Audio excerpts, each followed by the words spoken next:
Hi friends, നമസ്കാരം. നമ്മുടെ ഇഷ്ടവിശേഷങ്ങളായ ചെമ്പനീർ പൂവിൻ്റെ ഒരു അടിപൊളി വിശേഷമായിട്ടാണ് വന്നിരിക്കുന്നത്. അപ്പോൾ എല്ലാവർക്കും നല്ലൊരു ദിവസം ആശംസിച്ചുകൊണ്ട് തന്നെ വിശേഷത്തിലേക്ക് പോകാം. അപ്പോൾ തുടങ്ങുമ്പോൾ തന്നെ കാണുന്നത് നമ്മുടെ സച്ചിനെയും രേവതിനെയും അച്ഛനും അമ്മയും അങ്ങനെ എല്ലാവരും നിൽപ്പുണ്ട് കേട്ടോ. അച്ഛമ്മയോട് സംസാരിക്കുകയാണ്.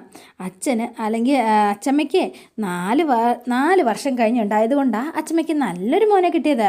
ഇവനൊരു ഒരുത്തനെയാണെങ്കിൽ 12 മാസം കൊണ്ട് പ്രസവിച്ചു. അവൻ ഇങ്ങനെയായിപ്പോയി, കോടലൻ, വൃത്തികെട്ടവൻ എന്നൊക്കെ പറയണം.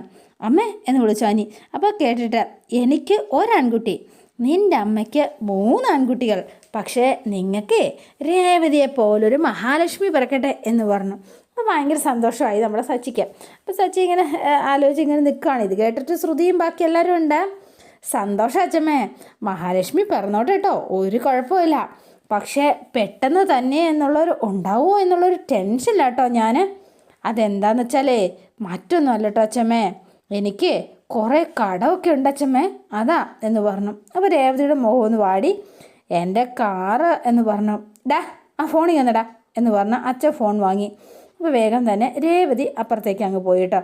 പാവം അമ്മേ, ഞാൻ എന്നാൽ കുറച്ച് കഴിഞ്ഞിട്ട് വിളിക്കാം കേട്ടോ. അവൻ ചുമ്മാ പിച്ചും പേയും പറയുന്നതാണ്. ഞാൻ കുറച്ച് കഴിഞ്ഞ് സംസാരിക്കാവേ. എന്നാൽ ശരി എന്ന് പറഞ്ഞ് വേഗം തന്നെ അച്ഛൻ ഫോൺ മേടിച്ചു. അപ്പോൾ രേവതി അങ്ങോട്ട് പോയി കഴിഞ്ഞപ്പോൾ പാവം ആ രേവതി കൊച്ചിൻ്റെ മനസ്സ് വേദനിപ്പിച്ചപ്പോഴത്തേനും ആ ചിരി ആ മുഖത്തുണ്ടായിരുന്നു. അതും കൂടെ കളഞ്ഞു അവൻ്റെ സുഖക്കേടും തീർന്നു എന്നൊക്കെ പറഞ്ഞ് രവി ആകെ ദേഷ്യപ്പെട്ടു കേട്ടോ. കയറിപ്പോടാകത്ത് എന്ന് പറഞ്ഞു. അപ്പോൾ വേഗം തന്നെ സച്ചി മേളിലേക്ക് അങ്ങ് കയറിപ്പോവുകയും ചെയ്തു. ശ്രുതിയും അവനോടെ നിൽക്കുകയാണല്ലോ. കണ്ടു പഠിക്ക് എന്ന് പറഞ്ഞു ചന്ദ്രി. അപ്പോൾ തന്നെ വേഗം തന്നെ അവർ രണ്ടുപേരുടെ ആകെ അതായത് ഡെസ്ക് പൈപ്പ് അവർ രണ്ടുപേരും മേളിലേക്ക് കയറിയും പോയി. ഇത് കണ്ടപ്പോഴത്തേനും ചന്ദ്രയ്ക്ക് ആകെ വെപ്രാളവും പരവേശവും ഒക്കെ മൂത്തു. ഇനി എന്ത് ചെയ്യാം? അയ്യോ, രേവതിക്ക് ആദ്യം കുഞ്ഞ് ജനിക്കുമോ എന്നുള്ളതാണ് പുള്ളിയുടെ ആകെയുള്ള ആദി. അപ്പോൾ ഇങ്ങനെ വെകിളി പിടിച്ച് നടക്കുകയാണ് കേട്ടോ.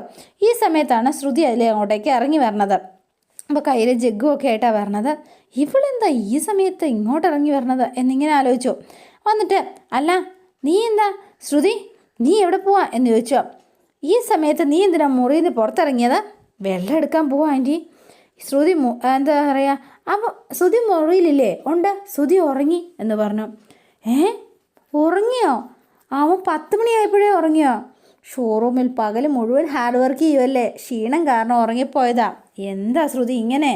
ഞാൻ നിന്നോട് നേരത്തെ പറഞ്ഞതല്ലേ ഈ വീട്ടിൽ ആദ്യം പിറക്കുന്ന കുഞ്ഞ് നിങ്ങളുടേതാണെന്ന്. അത് നീ മറന്നുപോയോ എന്ന് ചോദിച്ചോ. മോളെ, പെട്ടെന്ന് തന്നെ നിങ്ങൾക്കൊരു കുഞ്ഞുണ്ടാവണം.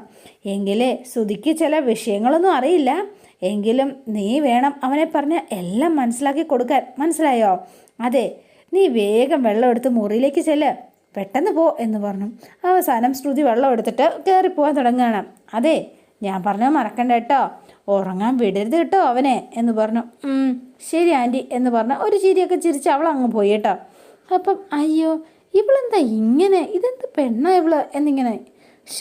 എന്താ രണ്ടും കണക്കാ, ആരോട് പറയാൻ എന്ന് പറഞ്ഞ ചന്ദ്രമതി. അപ്പോൾ പിറ്റേ പാതിരാത്രി ആയപ്പോഴത്തേനും 1 മണിയായപ്പോഴും ചന്ദ്രമതിക്ക് ഉറക്കമില്ല. ആകെ വെപ്രാളം പിടിക്കുകയാണ് ഇരുന്നുകൊണ്ട്. എന്നിട്ട് ഇനിയിപ്പോൾ എന്താ ചെയ്യുക, അവളെ എങ്ങനെയെങ്കിലും മാറ്റിയേ പറ്റുള്ളൂ, എന്താ ഞാൻ ചെയ്യാൻ പറ്റുക എന്നിങ്ങനെ ആലോചിച്ച് കിടക്കുകയാണ്. അപ്പോൾ എന്നിട്ട് ലാസ്റ്റ് എഴുന്നേറ്റ് കുത്തിയിരിക്കാൻ തുടങ്ങി. നല്ല ഉറക്കാം, അതെങ്ങനെയാ, ഒരു ടെൻഷനും ഇല്ല അങ്ങേർക്ക്. പോരാത്തതിന് സന്തോഷം ഇരട്ടിച്ചിരിക്കുകയല്ലേ, മനസ്സമാധാനത്തോടെ ഉറങ്ങാൻ കഴിയുമോ ഇങ്ങേർക്ക്? എൻ്റെ മനസ്സമാധാനം പോയി കിട്ടിയെന്ന് പറഞ്ഞാൽ മതിയല്ലോ. ഇനിയിപ്പം ഞാൻ എന്ത് ചെയ്യും എൻ്റെ ഈശ്വര, എന്താ ചെയ്യുക? ഞാൻ ആലോചിച്ചിട്ട് ഒരു എത്തും പിടിയും കിട്ടണില്ലല്ലോ. അപ്പോൾ ചന്ദ്ര ആകെ ധർമ്മസങ്കടത്തിൽ ഇങ്ങനെ ഇരിക്കുകയാണ്.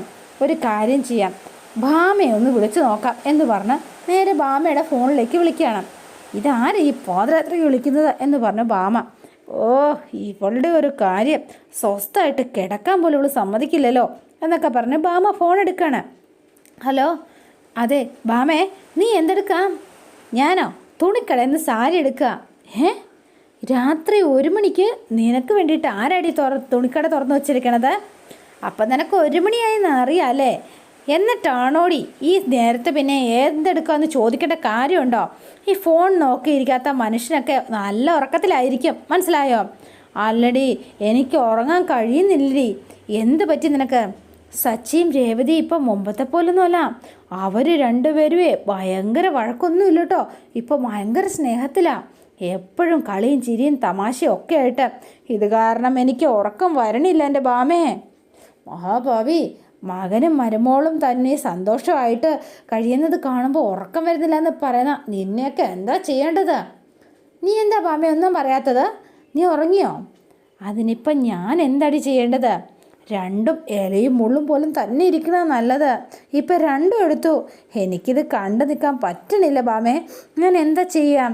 രണ്ടുപേരെയും എങ്ങനെയെങ്കിലും അകറ്റി നിർത്തണം, പിരിക്കണം. കളിയും ചിരിയും ഒക്കെ ഉണ്ടെങ്കിലും അകന്ന് തന്നെയല്ലേ അവരിയ്ക്കണത്. അതൊക്കെ പണ്ട്.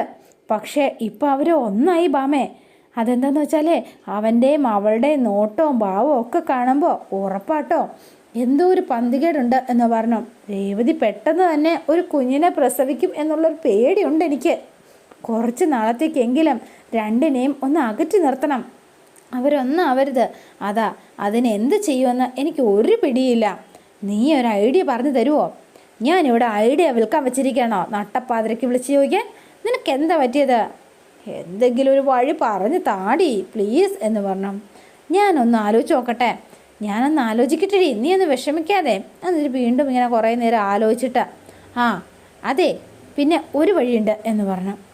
ദേ ചന്ദ്രേ, ഇത് ആടി മാസമാണല്ലോ. അതെ, ആടി മാസത്തിലെ കല്യാണം കഴിഞ്ഞ ചെറുക്കനും പെണ്ണും ഒരുമിച്ച് കഴിയരുത് എന്ന സമ്പ്രദായം ഉണ്ടല്ലോ. പെണ്ണ് അവളുടെ വീട്ടിൽ കഴിയട്ടെ, ഇത് വെച്ച് നീയൊന്ന് പിടിക്ക് എന്ന് പറഞ്ഞു. അതെ, ഒരു പ്രശ്നമുണ്ട് പാമേ എന്ന് പറഞ്ഞു. എന്താ ഇനി എന്താ ചെറിയ പ്രശ്നം എന്ന് ചോദിച്ചു. ഇതും പറഞ്ഞ് അവളുടെ അമ്മ ഇവിടെ വന്നിരുന്നതാ. പക്ഷേ ഇതൊന്നും വേണ്ട എന്ന് ഞാൻ പറഞ്ഞിരുന്നു. അവൾ പോയാ വീട്ടിലെ പണിയെ മുഴുവൻ ഞാൻ എടുക്കട്ടെ. അതുകൊണ്ടാണ് ഞാൻ അങ്ങനെ പറഞ്ഞത്. ബെസ്റ്റ്. ഇതേ ഇപ്പോൾ വിളിച്ച് രേവതിയെ കൂട്ടിക്കൊണ്ട് പോകണമെന്ന് പറഞ്ഞാൽ അവരെന്ത് കരുതും? ഇത് ഒന്നും പറയണ്ട, ഇത് സൂപ്പർ ഐഡിയ. ഇത് വെച്ച് നീ ഒന്ന് അകറ്റാൻ നോക്ക്, ഞാൻ കിടക്കാൻ പോവാ എന്ന് പറഞ്ഞ് ബാമ ഫോൺ കട്ട് ചെയ്തു. അപ്പോൾ വേറെ നിർവാഹം ഒന്നുമില്ല, ആകെ പെട്ട് നിൽക്കുകയാണ്. പിന്നെ അവസാനം ദേണ്ട നമ്മുടെ ലക്ഷ്മിയുടെ ഫോണിലേക്ക് വിളിക്കുകയാണ്. ലക്ഷ്മിയും ദേവും നല്ല ഉറക്കത്തിലാണ്. അപ്പോൾ പാതിരാത്രി ആയപ്പോൾ ഇതാരോ ഫോൺ ബെല്ലടിക്കുന്നത് എന്ന് ചോദിച്ച് ഇവർ രണ്ടുപേരൂടെ എഴുന്നേറ്റു കേട്ടോ. അപ്പോൾ എഴുന്നേറ്റു. ലക്ഷ്മി ലൈറ്റൊക്കെ ഇട്ടു. ആരാമ്മേ ഈ സമയത്ത് വിളിക്കുന്നത് എന്ന് ചോദിക്കുകയാണ് ദേവു. ആരാമ്മേ?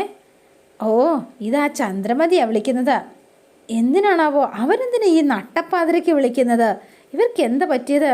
മോളെ, എനിക്ക് എന്തോ ഒരു ടെൻഷൻ പോലെ. ഇനി അവിടെ എന്തെങ്കിലും പ്രശ്നം ഉണ്ടാക്കി കാണുമോ? അമ്മ ഫോണിങ്ങിതാ, ഞാൻ സംസാരിക്കാം. വേണ്ട, ഞാൻ സംസാരിക്കാം. എന്നാൽ സ്പീക്കറിലിട എന്ന് പറഞ്ഞാൽ വേഗം ഫോൺ എടുത്തു സ്പീക്കറിലിടുകയാണ് കേട്ടോ. ഹലോ ചന്ദ്രമതി എന്ന് പറഞ്ഞു. ഹലോ എന്ന് പറഞ്ഞാൽ മതി, ചന്ദ്രമതി എന്നുള്ള പേര് വേണ്ട. എന്നെ വിളിച്ചാലിപ്പോൾ എന്താ എന്ന് ചോദിച്ചു ഉടനെ ദേവു. അപ്പോൾ വേഗം തന്നെ എന്താ എന്ന് ചോദിച്ചപ്പോഴത്തേനും ഒന്നുമില്ല, നിങ്ങൾ പറഞ്ഞോ എന്ന് പറഞ്ഞു. ദേവുവിനോട് മിണ്ടാതിരി എന്ന് പറയുന്നുണ്ട് കേട്ടോ ലക്ഷ്മി. അപ്പോൾ വേഗം തന്നെ എന്താ നിങ്ങളെന്താ ഈ സമയത്ത് വിളിച്ചത്? ഫോൺ വിളിക്കാൻ നേരവും കാലമൊക്കെ നോക്കണോ എന്ന് ചോദിച്ചു. അല്ല പിന്നെ നിന്നെ അപ്പോയിൻമെൻറ്റ് വാങ്ങിയിട്ട് വേണോ ഫോൺ ചെയ്യാനായിട്ട് എന്ന് ചോദിച്ചു. എന്തിനാ വിളിച്ചത്? എന്താ വിഷയം? എന്തിനാ വിളിച്ചത് എന്ന് ചോദിച്ചോ. എന്തെങ്കിലും പ്രശ്നമുണ്ടോ? ഉണ്ടെന്ന് പറഞ്ഞു. അയ്യോ, അപ്പോഴത്തേനും ലക്ഷ്മി ടെൻഷനായി. റഷ്യയും ഉക്രൈനും തമ്മിൽ യുദ്ധം നടക്കാം, അതൊന്ന് പരിഹരിക്കണം. നീ ഇടപെട്ട് ഒന്ന് നിർത്തി തരുമോ എന്ന് ചോദിച്ചു. അപ്പോൾ ദേവു ഒന്നും മിണ്ടാതെ നിൽക്കാനായിട്ട് പറ്റുമോ ദേവുവിന്? അതെ, അമ്മ അവിടെ ചെന്നിരുന്നു, കോംപ്രമൈസ് ആകാൻ ശ്രമിച്ചു, പക്ഷെ പറ്റിയില്ല. ചന്ദ്രമതി എന്നവർ വരട്ടെ, എന്നിട്ട് നോക്കാം എന്നാ പറഞ്ഞത്. നിങ്ങളൊന്ന് ചെല്ല എന്ന് പറഞ്ഞു ദേവു. എടി നീ നിൻ്റെ ചേച്ചിക്ക് പഠിക്കില്ലേ എന്ന് പറഞ്ഞു. നിങ്ങൾക്കൊന്നും ഉറക്കമില്ലേ ഈ നട്ടപ്പാതിരയ്ക്ക് വിളിക്കാനായിട്ട് എന്ന് ചോദിച്ചു. അപ്പോഴാണ് എന്താ നിങ്ങളുടെ പ്രശ്നം? എന്തിനാ വിളിച്ചത്? രേവതി നിൻ്റെ മകൾ തന്നെയല്ലേ എന്ന് ചോദിച്ചു. അപ്പോൾ ഒന്നും മിണ്ടിയില്ല. ആടിമാസം തുടങ്ങി, അത് ഓർമ്മയില്ലേ നിങ്ങൾക്ക് എന്ന് ചോദിച്ചു. അതിന് ആടിമാസിയെ രേവതിയെ വീട്ടിലേക്ക് അയക്കണമെന്ന് പറയണതാണല്ലോ ഞാനന്ന് വീട്ടിൽ വന്നത്. അപ്പോൾ ആ ചടങ്ങൊക്കെ പണ്ട്, ഇപ്പം ഇല്ല. രേവതി വീട്ടിൽ തന്നെ അയക്കില്ല എന്നല്ലേ നിങ്ങൾ അന്ന് പറഞ്ഞത്? ഞാനങ്ങനെയൊന്നും പറഞ്ഞിട്ടില്ല എന്ന് പറഞ്ഞു. അയ്യോ, പറഞ്ഞിരുന്നോ? വെറുതെ പച്ചക്കളം വരെയല്ലേ? ഞാനതോ എന്തോ ഒന്ന് ആലോചിച്ച് പറഞ്ഞതായിരിക്കും. അതിനിപ്പോൾ എന്നാ ചെയ്യാനാ? അവരുടെ കല്യാണം കഴിഞ്ഞ് വന്ന ആദ്യത്തെ ആടി മാസമായത്. പെണ്ണീ മാസം മുഴുവൻ അമ്മ വീട്ടിലാണ് നിൽക്കേണ്ടത്. അതാ ഒരു നാട്ടു നടപ്പ്. ആചാരം തെറ്റിച്ച് പെണ്ണിവിടെ നിന്നാൽ നാട്ടുകാരെ അതും ഇതുമൊക്കെ പറയും. അതെനിക്കറിയാം. അതുകൊണ്ടാണല്ലോ ഞാൻ എപ്പോഴാണ് രേവതിയെ കൂട്ടാൻ വരേണ്ടത്. എന്നാൽ പിന്നെ ഇപ്പം തന്നെ വന്നോളൂ. നിങ്ങൾക്കെന്താ എന്ന് ചോദിച്ചു. ഇതൊക്കെ ചോദിക്കണോ? നാളെ രാവിലെ വന്ന് കൂട്ടിക്കൊണ്ട് പോകാൻ നോക്ക് എന്ന് പറഞ്ഞു. ശരി എന്ന് പറഞ്ഞു. നാളെ ശരിയല്ല എന്ന് പറഞ്ഞ ഉടനെ ലക്ഷ്മി, മറ്റന്നാൾ വന്ന് ഞാൻ അവളെ കൂട്ടിക്കൊണ്ടുവരാം. നാളെ ശരിയല്ലെന്നോ? അയ്യോ, കാട്ടുകോഴികൾക്ക് എന്ത് ശനിയും സംക്രാന്തിയും എന്ന് ചോദിച്ചു. പിന്നെ ഒന്നുമില്ലാത്ത നിങ്ങൾക്ക് എന്ത് നാളും കോളും ഒക്കെ എന്തിനു നോക്കുന്നു? അത് നാളെ ഒന്നും നോക്കണ്ട, നാളെ രാവിലെ വന്ന് അവളെ കൂട്ടിക്കൊണ്ട് പോയിരിക്കണം, മനസ്സിലായോ? ഇല്ലെങ്കിലേ ഞാൻ അവളെ ഇവിടുന്ന് ഇറക്കി വിടും. അയ്യോ, അതൊന്നും വേണ്ട, ഞാൻ നാളെ വന്ന് അവളെ കൂട്ടിക്കൊണ്ട് വന്നോളാം എന്ന് പറഞ്ഞു. എന്നിട്ട് ഫോൺ വെച്ചു കേട്ടോ. എന്തിനാ ഇക്കാര്യം നട്ടപ്പതിരക്ക് ഇവർ വിളിച്ചു പറയണത്? അവർ വല്ലാണ്ട് ഓവറാണെന്നുണ്ടമ്മേ. അമ്മ എന്തിനാ അവരോട് ഈ പേടിയോടെ സംസാരിക്കണത്? അവരാരാ എന്ന് ചോദിച്ചു ദേവു. എല്ലാം ആലോചിക്കണ്ടേ ദേവു? രേവതി ആ വീട്ടിൽ കഴിയേണ്ട കുട്ടിയല്ലേ? ചന്ദ്രമതിയെ പിണക്കാതിരിക്കുന്നതല്ലേ മോളെ നല്ലത്? നീ കിടന്നോ, നാളെ രാവിലെ നിന്ന് നമുക്ക് രേവതിയെ കൂട്ടിക്കൊണ്ട് വരാം എന്ന് പറഞ്ഞു. അവസാനം പിറ്റേ ദിവസം രാവിലെ രേവതി കിച്ചണിലെ പണിയെല്ലാം ചെയ്ത് തീർക്കാണ്. അപ്പോൾ വന്നിട്ട് കഞ്ഞിയും കറിയൊക്കെ വെച്ചോ എന്ന് ചോദിച്ചു. വെച്ചു എന്ന് പറഞ്ഞു. എല്ലാം റെഡിയാക്കി അമ്മേ എന്ന് പറഞ്ഞു. ഇതൊക്കെ ഇവിടെ എടുത്ത് മുകളിലൊക്കെ എന്ന് പറഞ്ഞു. അപ്പോൾ രേവതി പാത്രങ്ങളും കുപ്പിയൊക്കെ എടുത്ത് വെച്ചു. എന്നിട്ട് പോകാൻ തുടങ്ങുക. ഇനി ഇഡ്ഡലിയുടെ മാവ് അരച്ച് വെക്കുക. അയ്യോ, നാളത്തേക്ക് വേണ്ടത് അരച്ച് വെച്ചിട്ടുണ്ടമ്മേ. നാളെ കഴിഞ്ഞാൽ എന്താ ഞങ്ങൾ പട്ടിണി കിടക്കണോ? നാളെ കഴിഞ്ഞ് അരയ്ക്കാമല്ലോ എന്ന് ചോദിച്ചു. ഇപ്പം തന്നെ അരയ്ക്കാം. 2 ആഴ്ചത്തേക്കുള്ള ഇഡ്ഡലി മാവ് ഇപ്പം തന്നെ അരച്ച് വെക്കണം. 2 ആഴ്ചത്തേക്കോ? അത് പുളിച്ചു പോകുമേ. നീ എന്നെ പഠിപ്പിക്കേണ്ട, ഫ്രിഡ്ജിൽ വെച്ചാൽ മതി എന്ന് പറഞ്ഞു. എൻ്റെ അമ്മ, അതിന് വേണ്ടിയിട്ട് ഉഴുന്നും അരിയൊക്കെ നേരത്തെ വെള്ളത്തിൽ ഇടണം. അതൊക്കെ ഞാൻ ചെയ്തിട്ടുണ്ട്. നീ നിൻ്റെ ഉണ്ടക്കണ്ണുകൊണ്ട് ദേ അങ്ങ് നോക്കിയേ എന്ന് പറഞ്ഞു. വലിയൊരു പാത്രത്തിൽ നിറച്ച അരിയും ഉഴുന്നും ഒക്കെ ഇട്ട് വച്ചിരിക്കുകയാണ്. അമ്മ എവിടെയെങ്കിലും പോകണ്ടോ എന്ന് പോന്നു. ഞാനെന്താ വീട്ടിൽ നിൽക്കുന്നത്? നിനക്ക് പിടിക്കണില്ലേ? അല്ല, അമ്മ നാട്ടിൽ പോകുമ്പോഴാണല്ലോ ഒരാഴ്ചത്തെ പണി ഒരു ദിവസം കൊണ്ട് എന്നെ കൊണ്ട് ചെയ്യിപ്പിക്കണത്, അതുകൊണ്ട് ചോദിച്ചതാ. നീ കൂടുതൽ വർത്തമാനമൊന്നും പറയണ്ട, വേഗം അരി അയച്ചു വെക്കാൻ നോക്ക് എന്ന് പറഞ്ഞിട്ട് ചന്ദ്രമതി അങ്ങ് പോയി. അപ്പോൾ ചന്ദ്രമതി ചെന്നിട്ട് ഇങ്ങനെ തൂണയിലും ഇതിലൊക്കെ ഇങ്ങനെ തൊട്ട് നോക്കുക, നിറച്ച് പൊടി. ഈ രേവതി, ഞാൻ പറയുന്ന ഒന്നും കേൾക്കണില്ല കേട്ടോ രവിയേട്ടാ, ഒരു വൃത്തിയില്ല, മൊത്തം പൊടിയാ. രേവതി ജോലിയൊക്കെ ചെയ്യുന്നുണ്ട്. ഇനിയിപ്പോൾ നിനക്ക് പൊടിയും മാറാലെയൊന്നും മാറുന്നില്ലെങ്കിൽ നിനക്ക് മറ്റൊരു മരുമകളുണ്ടല്ലോ, അവളോട് ഇതെല്ലാം ചെയ്യാൻ പറ. അവൾ കോടീശ്വരിയല്ലേ, അവളെ കൊണ്ട് ഇതൊക്കെ ചെയ്യിക്കാൻ കൊള്ളുമോ?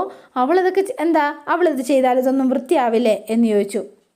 അപ്പം പിന്നെന്താ, നമ്മുടെ വീട്ടിലെ ജോലി ചെയ്യാനോ? അവളുടെ അച്ഛൻ അറിഞ്ഞാൽ എന്ത് കരുതും? അവളെ കണ്ടാൽ കോടീശ്വരിയാണെന്നൊന്നും എനിക്ക് തോന്നിയിട്ടില്ല എന്ന് പറഞ്ഞ ഉടനെ രവി, അതവളുടെ എളിമയാ. കോടീശ്വരിയുടെ വേഷം കിട്ടാനൊന്നും അവളെ കിട്ടില്ല. മലേഷ്യയിൽ നിന്ന് അച്ഛൻ്റെ കോടികൾ ഇങ്ങോട്ടൊഴുകും. അപ്പം മനസ്സിലാവും നിങ്ങൾക്ക് ആരാണെന്ന്. രേവതി ഇങ്ങോട്ട് വാ എന്ന് പറഞ്ഞു. എന്താമേ? അരിയും മാവും ഒക്കെ നീ അരച്ചു വെച്ചു എന്ന് പറഞ്ഞു. എന്നാലേ ഇവിടെയൊക്കെ ഒന്ന് തുടയ്ക്കാൻ. ഇവിടെയൊക്കെ ഞാൻ തുടച്ചതാ, വൃത്തിയായിട്ടില്ല, ഒന്നുകൂടി തുടയ്ക്കുക എന്ന് പറഞ്ഞു. വൃത്തിയായിട്ടുണ്ട്, ഇനി മോള് തുടയ്ക്കണ്ട കേട്ടോ എന്ന് പറഞ്ഞു. ഇനി നിനക്ക് അത്ര വൃത്തിയായില്ല എന്ന് തോന്നുന്നുണ്ടെങ്കിൽ നീ തന്നെ തുടയ്ക്കുക കേട്ടോ എന്ന് പറഞ്ഞു. അപ്പോഴാണ് നമ്മുടെ ലക്ഷ്മിയും ദേവും കൂടെ അങ്ങോട്ടേക്ക് പറഞ്ഞത്. അമ്മ എന്ന് പറഞ്ഞു വേഗം ഓടിച്ചെന്നു കേട്ടോ. അപ്പം എന്നിട്ട് അകത്തേക്ക് വാ എന്ന് പറഞ്ഞു ക്ഷണിച്ചു. രവിയേട്ട എന്ന് വിളിച്ചു കേട്ടോ. ലക്ഷ്മി, എന്താ വിശേഷങ്ങൾ? നന്നായിരിക്കുന്നു രവിയേട്ട. മോള് നന്നായി പഠിക്കുന്നില്ലേ? ഉണ്ട് എന്ന് പറഞ്ഞു. ചന്ദ്രേ, ഇതാരാ വന്നിരിക്കണേന്ന് നോക്കിയേ എന്ന് പറഞ്ഞു. അങ്ങോട്ടേക്ക് ചെല്ല് എന്ന് പറഞ്ഞു. അപ്പോൾ അകത്തേക്ക് ചെന്നു. കയ്യിലൊരു ബിഗ് ഷോപ്പർ ഉണ്ട്, ഇത് കൊണ്ടുപോയി നമ്മുടെ ചന്ദ്രയുടെ കയ്യിലേക്ക് കൊടുത്തു. ചന്ദ്ര അത് വാങ്ങിയിട്ട് നേരെ താഴേക്ക് ഇട്ടു കേട്ടോ. ഇത് കണ്ടപ്പോൾ എല്ലാവർക്കും വിഷമമൊക്കെ ആയി. എന്നിട്ട് ഒന്നും പ്രതികരിച്ചില്ല ആരും. അതെ മോളെ, ഇവരെ കൊണ്ടുപോയി കോഫി കൊടുക്കുക എന്ന് പറഞ്ഞു. അയ്യോ വേണ്ട രവിയേട്ടാ, ഞങ്ങൾ വീട്ടിൽ നിന്ന് കോഫി കുടിച്ചിട്ടാണ് വന്നത് എന്ന് പറഞ്ഞു. എങ്കിൽ വാ നമുക്കിവിടെ ഇരിക്കാം എന്ന് പറഞ്ഞ് അവരവിടെ കയറിയിരുന്നു. അപ്പോൾ നേരെ ചന്ദ്രമതിയും വന്ന് അവിടെ ഇരിക്കുകയാണ്. അപ്പോൾ എല്ലാവരും സംസാരിക്കാനായിട്ട് ഇങ്ങനെ റെഡിയായിട്ട് നിൽക്കുകയാണ് കേട്ടോ. അല്ല, എന്താ പതിവില്ലാതെ ഈ സമയത്താണ് ശ്രീ വരുന്നത്? ഹായ് എന്ന് വിളിച്ചു. ദേവുവിനെ കണ്ടപ്പം ദേവു ഹായ്, നിനക്ക് റെസ്റ്റോറൻറ്റിൽ പോകണ്ടേ ശ്രീ എന്ന് ചോദിച്ചു. പോണം എന്ന് പറഞ്ഞു. അപ്പോൾ വേഗം തന്നെ ഭയങ്കര സന്തോഷത്തിലാണ്. പോരാന്നേ ഉള്ളോ? എന്താ രണ്ടുപേരും ഒരു മുന്നറിയിപ്പില്ലാതെ എത്തിയത്? നീ ഇന്നലെ ചാറ്റ് ചെയ്തപ്പോൾ വരുന്ന കാര്യം പറഞ്ഞില്ലല്ലോ എന്ന് പറഞ്ഞു ദേവുവിനോട്. അപ്പം ഈ സമയത്ത് ചന്ദ്ര ഇങ്ങനെ വാവളന്ന് നിൽക്കുക. അവളെന്തിനാടാ നിന്നോട് പറയണത്? അവളുടെ ഓരോ ചാറ്റിങ്ങും ചീറ്റിങ്ങും വന്നിരിക്കുന്നു എന്ന് പറഞ്ഞു. അപ്പോൾ ഈ സമയത്ത് അവിടെ ഇരിക്കുകയാണ് ഇവർ. നീ റെസ്റ്റോറൻറ്റിൽ പോകാൻ നോക്കാം, ആൻറ്റിയും ദേവും വന്നതല്ലേ, കുറച്ച് കഴിഞ്ഞിട്ട് പോവാം എന്ന് പറഞ്ഞു. അപ്പം പിന്നെ ഒന്നും മിണ്ടാൻ പറ്റില്ലല്ലോ, ചന്ദ്ര മിണ്ടാതിരിക്കുകയാണ് കുറച്ച് നേരം. പിന്നെ അതെ മോനെ, ഞങ്ങൾ രേവതിയെ കൂട്ടിക്കൊണ്ട് പോകാൻ വന്നതാ, ആടിമാസല്ലേ, ഇവള് ഞങ്ങളുടെ വീട്ടിൽ നിൽക്കട്ടെ എന്ന് പറഞ്ഞു. അപ്പോൾ വേഗം ചന്ദ്രൻ നമ്മുടെ രവി അവിടെ നോക്കിയിട്ട്, എന്തിനാ ഇതൊക്കെ? എന്താണെങ്കിലും കാലം മാറിയില്ലേ? അങ്കളൊരു സമ്പ്രദായം ഉണ്ടല്ലോ രവിയേട്ടാ, അതിനിപ്പം ഞങ്ങളായിട്ട് തെറ്റിക്കണില്ല. ഇനിയിപ്പം മാറ്റം വേണ്ട. ചന്ദ്ര പറഞ്ഞതല്ലേ ഈ സമ്പ്രദായങ്ങളൊന്നും വേണ്ടാന്ന് അന്ന് തന്നെ, പിന്നെന്താ എന്ന് ചോദിച്ചോ? അന്ന് അങ്ങനെയൊക്കെ പറഞ്ഞു. പക്ഷേ എന്നാൽ ഇന്നലെ രാത്രി 1 മണിക്ക് ചേച്ചി തന്നെയാണ് വിളിച്ച് പറഞ്ഞത് കൂട്ടിക്കൊണ്ടു പോവാൻ. ഓഹോ, അപ്പം ചന്ദ്ര പെട്ടു. അപ്പം ഇങ്ങനെ എല്ലാവർക്കും കാര്യങ്ങളൊക്കെ മനസ്സിലായി. അപ്പോൾ രവി ഇങ്ങനെ നോക്കിയിട്ട്, അങ്ങനെയല്ലേ കാര്യങ്ങൾ? അല്ല, ഇപ്പം മനസ്സിലായി. നീ വിളിച്ചു വരുത്തിയതായിരിക്കുമല്ലേ അപ്പം ഇവരെ? നല്ല, നിനക്ക് വിളിക്കാൻ വേറൊരു സമയം കിട്ടിയില്ലേ? 1 മണിക്ക് എനിക്ക് ഓർമ്മ വന്നത്, അപ്പം തന്നെ ഞാനങ്ങ് വിളിച്ചു, അത്രയേ ഉള്ളൂ എന്ന് പറഞ്ഞു. അല്ല, ഈ ചടങ്ങൊന്നും വേണ്ട എന്നല്ലേ നീ അന്ന് പറഞ്ഞത്? ഇപ്പം എന്താ പെട്ടെന്ന് മനം മാറ്റം വന്നത് എന്ന് ചോദിച്ചു. അല്ല, അത് പിന്നെ ഞാൻ അന്ന് പറഞ്ഞത് തെറ്റായി പോയിന്ന് എനിക്കിപ്പോഴാണ് മനസ്സിലായത്. അത് മാത്രമല്ല, ഇനിയിപ്പോൾ അമ്മ എങ്ങാനും പറഞ്ഞാൽ അത് പ്രശ്നമാവും. ഇനി പറഞ്ഞു വിട്ടില്ലെങ്കിൽ അമ്മയുടെ വായിന്ന് വഴക്ക് കിട്ടും, നാട്ടു നടപ്പ് തെറ്റിച്ചു എന്ന് പറഞ്ഞു, അതുകൊണ്ടാ എന്ന് പറഞ്ഞു. അപ്പോൾ ഈ സമയത്താണ് ശ്രുതിയും കെട്ടിയവനും കൂടെ അങ്ങോട്ട് വന്നത്. ഗുഡ് മോർണിംഗ് ആൻറ്റി എന്നൊക്കെ പറഞ്ഞു കേട്ടോ. Good morning. അപ്പോൾ വേഗം കയറിപ്പോ എന്നിങ്ങനെ കണ്ണുകൊണ്ട് കാണിക്കുകയാണ് കേട്ടോ. ശരി എന്ന് പറഞ്ഞ് അകത്തേക്ക് കയറിപ്പോവാനായിട്ട് തുടങ്ങുകയാണ്. അപ്പോൾ വേഗം തന്നെ ലക്ഷ്മി, അല്ല മോളെ എപ്പോഴാണ് വീട്ടിലേക്ക് പോണത് എന്ന് ചോദിച്ചു ലക്ഷ്മി. ഞെട്ടിപ്പോയി അപ്പം ചന്ദ്ര. അപ്പോൾ ചന്ദ്രയ്ക്ക് പണി വാളി എന്ന് മനസ്സിലായി. 2 മരുമക്കളും തുല്യരാണല്ലോ. വീട്ടിൽ പോവാനോ? അതെ. അല്ല, പുതിയതായി കല്യാണം കഴിഞ്ഞതല്ലേ, പെണ്ണാടി മാസത്തിൽ അമ്മ വീട്ടിലല്ലേ നിൽക്കേണ്ടത്, മോൾ എപ്പോഴാണ് പോണത് എന്ന് ചോദിച്ചു. അപ്പോൾ ചന്ദ്രയുടെ വാ പൊളിഞ്ഞു പോയി കേട്ടോ ശരിക്കും. അപ്പോൾ ശ്രുതി മിണ്ടുന്നില്ല. അതോടെയാണ് ഇന്നത്തെ വിശേഷം അവസാനിക്കുന്നത്. ഇനി നാളത്തെ വിശേഷം ഇതിലും ഗംഭീരമാണ്. അപ്പോൾ എല്ലാവരും വെയിറ്റ് ചെയ്യുക. ഇഷ്ടപ്പെട്ടുവെങ്കിൽ ലൈക്ക് ചെയ്യുക, ഷെയർ ചെയ്യുക, തൊട്ടടുത്ത ബെൽ ബട്ടൺ കൊണ്ടൊന്ന് ഞെക്കുകയാണെങ്കിൽ ഞാൻ ഇടുമ്പോൾ തന്നെ നോട്ടിഫിക്കേഷൻ ലഭിക്കുന്നതായിരിക്കും. പുതുപുത്തൻ വിശേഷമായിട്ട് എത്താം. Bye and see you again.